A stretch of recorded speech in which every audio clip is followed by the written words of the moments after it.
आज मी शेतात गेले होते, शेतातून आले आणि तिथून वांगे आणले होते. ते वांगे ताजे ताजे बघून मला आज भरीत आणि भाकरी खायची खूप इच्छा झाली.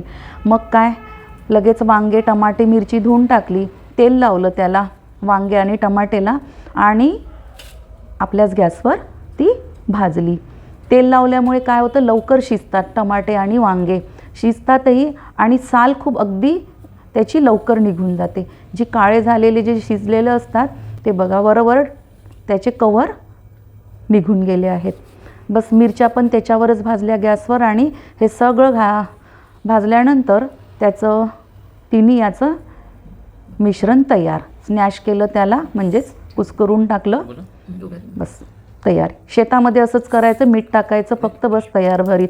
इकडे तेलामध्ये मोहरी आणि जिरं घातलं आणि लसूण टाकलं, बारीक चिरलेला कांदा घातला, थोडं हळद घातली, चवीपुरतं मीठ वगैरे टाकलं आणि तयार झालेलं पूर्ण मिश्रण त्यामध्ये घातलं. आणि घरच्या शेतातला जो सांबार होता, खूप सुगंध असतो, तो सांबार पण घातला. भरीत आपलं एकदम सुंदर स्वादिष्ट असं तयार. इकडे पिठामध्ये ज्वारीच्या गरम गरम पाण्याची उन्नी दिली आणि छान 4 भाकऱ्यापुरतं पीठ तयार. बस पिठाला मळलं आणि भाकऱ्या हातानेच थापल्या.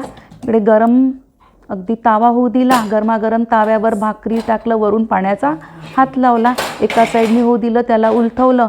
ती एक साईड चांगली झाल्यानंतर गॅसवरच त्याला भाजल्या. माझ्या भाकरी आणि माझं भरीत तयार. 4 भाकऱ्या झाल्या. मस्तपैकी आम्ही दोघं खायला बसलो.